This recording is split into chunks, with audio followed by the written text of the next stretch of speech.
नमस्कार दोस्तों, मेरा नाम है सुमन बिजल। आप सभी का मेरे चैनल पर स्वागत है। मैं हूं आपकी इंग्लिश परी मैम।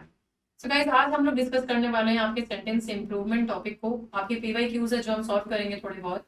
अब इनको सॉल्व करने की भी आपकी बहुत जो जनरल टिप्स और ट्रिक्स होती है, स्ट्रेटेजीज होती हैं, वही सब चीजें जो आपको ध्यान में रखनी है। सब्जेक्ट वर्ब एग्रीमेंट को ध्यान में रखना है, कौन सा टेंस स्ट्रक्चर फॉलो हो रहा है उसको ध्यान में रखना है, आपके आर्टिकल्स को ध्यान में रखना है, ग्रामर रूल्स को ध्यान में रखना है, और आपको अपनी वोकेबलरी पे वर्क करना है। आप क्योंकि वोकेबलरी को जब तक उसको आप ढंग से प्रैक्टिस नहीं करोगे, आपको समझ में नहीं आएगा कि आपका कौन सा जो आपके वर्ड रिप्लेसमेंट क्वेश्चंस आते हैं उनमें कौन सा सूटेबल वर्ड आपका होगा। तो देखो, ये सारी चीजें आपकी प्रैक्टिस के ऊपर ही डिपेंड करती है। आप प्रैक्टिस नहीं करोगे तो ये क्वेश्चंस बहुत डिफिकल्ट लगेंगे। बट अगर प्रैक्टिस करने लग गए हो तो बहुत इजीली और बहुत ही फास्टली आप ये सारी चीजें कर पाओगे। ठीक है, तो आओ आपके क्वेश्चंस देखते हैं इस टॉपिक के ऊपर। पहला क्वेश्चन है आपका कि Navika is a super and impressive child in her class. तो अब आप इन ऑप्शन में देखो, आपको कौन सा बेस्ट ऑप्शन यहाँ पे सुटेबल लग रहा है आपको। Splendid, brilliant, dazzling, vivid. अब स्प्लेंडिड का ऑप्शन यहाँ पे आ सकता है। स्प्लेंडिड का क्या मतलब होता है? स्प्लेंडिड का मतलब ये आपका होता है कि बहुत ब्रिलियंट, बहुत मैग्निफिसेंट, है ना। तो ये ऑप्शन को हम थोड़ा होल्ड पे रखते हैं। सुटेबल लग रहा है कि हाँ भाई आ सकता है, पर हम इसको डिस्कस करेंगे। ब्रिलियंट, ब्रिलियंट मतलब हाईली इंटेलिजेंट, हाईली इंटेलेक्चुअल बच्चा, है ना। तो हम यहाँ पे ब्रिलियंट, ब्रिलियंट बहुत ही सुटेबल लग रहा है, इसको भी होल्ड करते हैं। डेजलिंग, डेजलिंग मतलब चकाचौंध वाला, है ना, बहुत ही ब्राइट। तो ये क्या है? ये तो आपके विजुअल किसी चीज को रिप्रेजेंट कर रहा है, तो ये आप एलिमिनेट कर दो। विविड मतलब कलरफुल, बहुत ही ना, आप किसी इंसान की पर्सनैलिटी को विविड बता सकते हो, है ना। आप कलर्स और इसको विविड बता सकते हो। तो ये यहाँ पे सुटेबल नहीं लग रहा है, इसको एलिमिनेट कर दो। अब बचा यहाँ पे ब्रिलियंट और स्प्लेंडेड। अब देखो, स्प्लेंडेड का मतलब ब्रिलियंट और मैग्निफिसेंट आप जब बोलते हो, तो अब ये जब ऐसे वर्ड्स आते हैं आप उन पे आपको रिप्रेजेंट करते हैं, लेकिन ये जो वर्ड है ना, ये इंटेलेक्ट को, आपके इंटेलेक्चुअल को, आपके इंटेलिजेंस को रिप्रेजेंट नहीं करता उसको। ठीक है, उसको सिग्निफाई नहीं करता। वो कौन सा वर्ड है जो आपके इंटेलिजेंट को, आपके इंटेलिजेंस को सिग्निफाई कर रहा है? ब्रिलियंट कर रहा है। तो brilliant is going to be your correct option. ठीक है। The new shop that open last week are hardly, ये यहाँ पे है, are hardly sufficient stock of the products that it advertised about. कहाँ गड़बड़ हो रही है? आर हार्डली पे गड़बड़ हो रही है। क्यों गड़बड़ हो रही है? क्योंकि भाई ये तो पास्ट टेंस में, सिंपल पास्ट टेंस में बात चल रही है सेंटेंस के अंदर, और इसने क्या लगा दिया? आर हार्डली लगा दिया। यहाँ पे गड़बड़ है। तो आपके कौन से ऑप्शन है जो यहाँ पे सबसे अच्छा आपका यहाँ पे यूज होएगा? बताओ। The new shop that open last week are hardly sufficient, मुश्किल से जो अभी वो दुकान खुली थी उनके पास में मुश्किल से ही थोड़ा बहुत स्टॉक बचा है प्रोडक्ट्स को लेके। जितना कि उसने अपने आप को एडवर्टाइज किया था कि बहुत बड़ी दुकान है, लेकिन उसके पास में तो बहुत थोड़ा सा सामान बचा हुआ है। तो यहाँ पे क्या आएगा आपका? हार्डली हैडेंट आएगा, हार्डली हैड आएगा, हार्डली इज हैविंग आएगा, इज हैड आएगा। अब देखो, इसको चूज करते हैं। हार्डली हैडेंट, ये हार्डली हैडेंट, ये तो क्या होगा? हार्डली तो खुद ही मतलब है यहाँ पे कि बहुत ही मुश्किल से। हैड नॉट, हैड नॉट आ गया यहाँ पे, तो ये तो रिप्रेजेंट ही नहीं कर रहा हमारे इस कॉन्टेक्स्ट को। हार्डली हैड ये रिप्रेजेंट कर रहा है हमारा, तो ये यहाँ पर आपका करेक्ट आंसर होगा हार्डली हैड। मुश्किल से उनके पास में इतना सा स्टॉक बचा था जितना कि उन्होंने अपने आप को एडवर्टाइज किया था। हैडली इज हैविंग, ये तो करेक्ट ग्रामेटिकल है आपका। इज हैड, ये भी करेक्ट ग्रामेटिकली आपका है। ठीक है, तो आपका यहाँ पे इस तरह से आप चूज करोगे। अब नेक्स्ट देखो, आप यहाँ पे our office is in the second floor, is in the second floor of the skyscraper. कहाँ गड़बड़ हो रही है? ये आपने जो यहाँ पे आपका ये यूज किया है प्रीपोजिशन, ये गड़बड़ में हो रहा है। यहाँ पे क्या आएगा आपके? इसकी जगह आएगा आपका यहाँ पर is for the second floor आएगा क्या? फॉर द, उसके लिए नहीं। Is on the second floor, ये आपका यहाँ पे करेक्ट आंसर होगा। देखो, आपका जब आप सोच रहे हो कि इज एट द भी तो सही हो सकता है। अब एट हम कब यूज करते हैं? जब हम जनरल लोकेशंस के बारे में बात कर रहे होते हैं, जैसे I am at the bus station, I am at the railway station, तब आप एट लगाते हो। ये क्या है? किसी स्पेसिफिक लोकेशन को रिप्रेजेंट नहीं कर रहा है, स्पेसिफिक फ्लोर को नहीं बता रहा है ये यहाँ पे। आपके ये फ्लोर से, जब आप बिल्डिंग में किसी फ्लोर की बात करते हो, आप बिल्डिंग में किसी लोकेशन की बात करते हो, आप तब यहाँ पे ऑन लगाते हो। तो ऑन आपका करेक्ट आंसर है। इस विद आपका नहीं है यहाँ पे सही आंसर, ये सही नहीं है। और एड आपका जनरल लोकेशन के ऊपर होता है। तो करेक्ट आंसर क्या है आपका? ऑन। नेक्स्ट देखो, आप यहाँ पे लास्ट बिफोर ईयर, यहाँ पे गड़बड़ बता रहा है ये। Last before year Shirley got very good grades. अब लास्ट बिफोर ईयर क्या मतलब होता है? लास्ट बिफोर ईयर को समझ में आ रहा है? लास्ट ईयर बिफोर, पिछले साल से पहले, लेकिन उसको क्या ये रिप्रेजेंट नहीं कर पा रहा उस कॉन्टेक्स्ट को, तो ये आपका सही नहीं है। Before last year, last year से पहले, ये भी इसको यही नहीं बता पा रहा। द ईयर बिफोर लास्ट, अब यहाँ पे ये उस ईयर की बात कर रहा है, ये स्पेसिफिक ईयर की बात कर रहा है ये सेंटेंस, तो ये आपका सही होगा। The last year before, last year before से तो कुछ भी, कितने भी साल हो सकते हैं, ये भी सेम चीज को बता रहा है। बिफोर लास्ट ईयर पिछले साल से पहले, अब वो पहले कोई सी भी आपका टाइम पीरियड की बात हो सकती है, 10 साल पहले की बात हो सकती है, 5 साल पहले की बात हो सकती है। इसने पूरा फिक्स ईयर के बारे में बताया आपको, द ईयर बिफोर लास्ट, कि पिछले साल से पहले वाला ईयर, मतलब 2 साल पहले की बात कर रहा है, फिक्स टाइम पीरियड बता रहा है। तो ये आपका करेक्ट आंसर है यहाँ पे, कि दो ये the year before last Shirley got very good grades. Before year last ये नहीं आएगा, ये आपका ग्रामेटिकली करेक्ट है, इनकरेक्ट है। ठीक है, अब आप नेक्स्ट देखो यहाँ पे। अब आपको यहाँ पे चूज करना है इसमें से कि during my Goa tour I had visited beaches in Vasco बागा एंड मैटाडोर। ये यहाँ पे इसको गड़बड़ बता रहा है। अब आपको देखो, ये सेंटेंस में सुटेबल बेस्ट सुटेबल वर्ब आप कौन सा लगाओगे?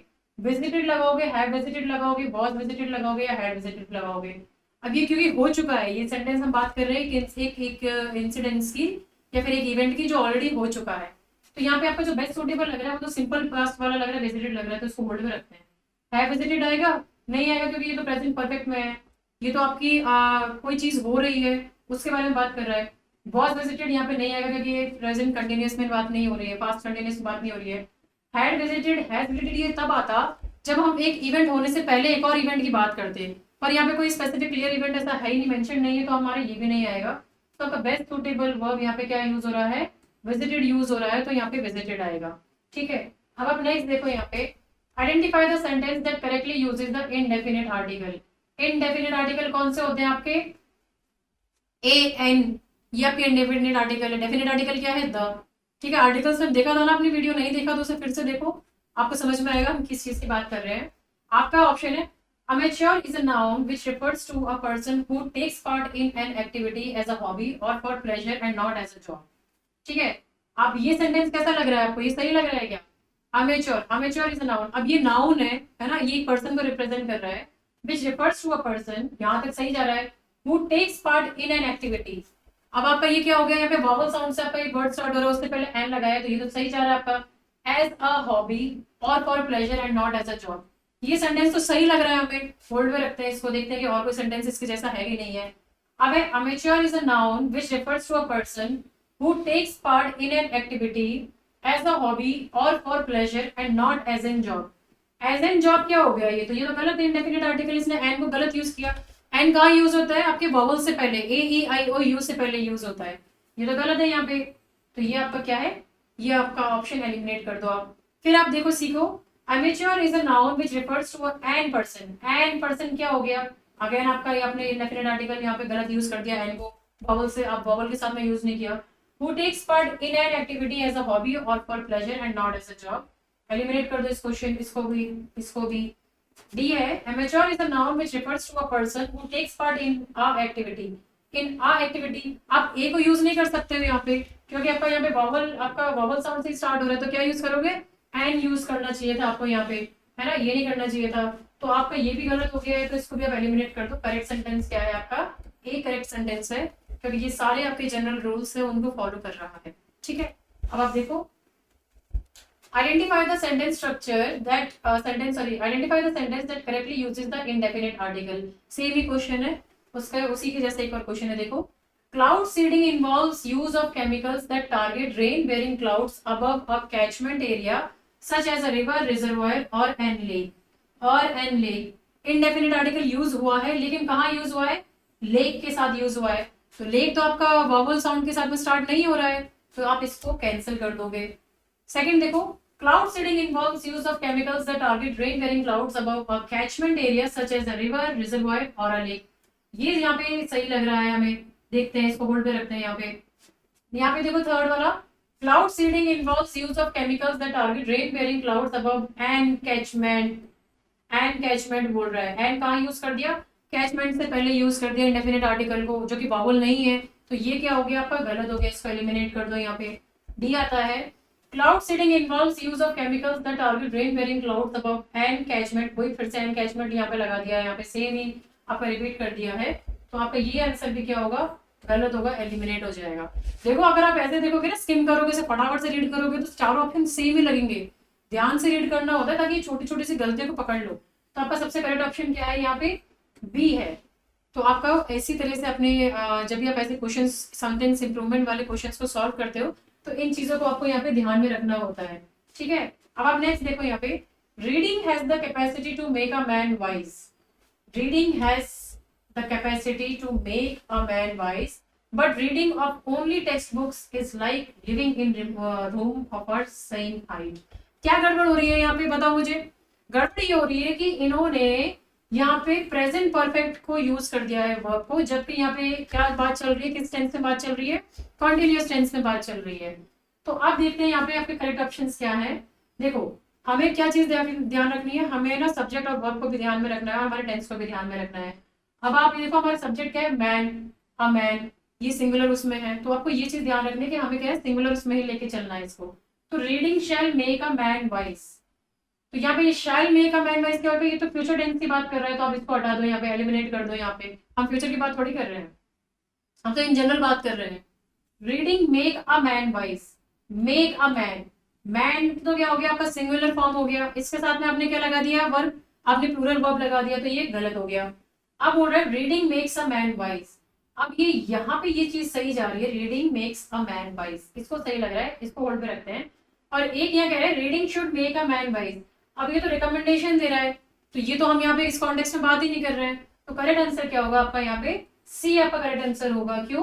क्योंकि ये आपके सब्जेक्ट और वर्ब को साथ में एग्री कर रहा है, आपके टेंस को एकदम एब्सोल्युटली करेक्ट वे में सपोर्ट कर रहा है। ठीक है, अब आप ये वाला सेंटेंस देखो यहाँ पे, the report claim that a consensus was growing against absolute authority in the country. आपको क्या है, इसका मीनिंग निकालना है यहाँ पे। पहला देखो, मतलब ये बोल रहा है, इस सेंटेंस से ये बोल रहा है कि एक रिपोर्ट ने क्लेम किया कि कंसेंसस मतलब कि जो लोग वहां के चाह रहे हैं, मतलब जो उनका अग्रीमेंट हो रहा है, वो किस किस कैसे जा रहा है, वो अगेंस्ट जा रहा है, जो उनकी एब्सोल्यूट अथॉरिटी थी उसके उल्टा जा रहा है, अपोजिट जा रहा है। तो अब इसका मतलब क्या है, सिस्टमेटिकली कलेक्टेड लॉस, क्या ये सही है? ये तो गलत है, क्योंकि ये तो लॉस की बात कर रहा है, हम लॉस की यहाँ पे बात ही नहीं कर रहे हैं। दूसरा है डिफरेंस ऑफ ओपिनियन, ये तो कंसेंसिस है, ये तो अग्रीमेंट है ना। यहाँ पे तो लोग आपसी मेल की बात कर रहे हैं, आपसी एक म्यूचुअल एग्रीमेंट की बात कर रहे हैं, और ये डिफरेंस ऑफ ओपिनियन है, तो ये गलत है। Centre of attraction, centre of attraction तो नहीं है, ये कंसेंसिस तो भाई सेंटर ऑफ अट्रैक्शन थोड़ी है, तो ये नहीं है आपका आंसर। जनरली एक्सेप्टेड एग्रीमेंट, अब यहाँ पे म्यूचुअली एक्सेप्टेड या फिर जनरली एक्सेप्टेड एग्रीमेंट, ये यहाँ पे इसको सबसे ज्यादा यही सपोर्ट कर रहा है, तो ये आपका यहाँ पे करेक्ट सेंटेंस होगा, करेक्ट ऑप्शन होगा यहाँ पे। ठीक है, सो गाइज ये थे आपके कुछ आपके प्रीवियस ईयर क्वेश्चंस जो आपके सेंटेंस इंप्रूवमेंट के ऊपर आए थे, टॉपिक के ऊपर आए थे। उम्मीद करती हूँ कि आपको अच्छे से समझ में आ गया होगा। अगर नहीं आ रहा है तो कमेंट सेक्शन में अपनी क्वेरीज को डालिए। ठीक है, and stay tuned for my next videos. I will see you soon, bye bye.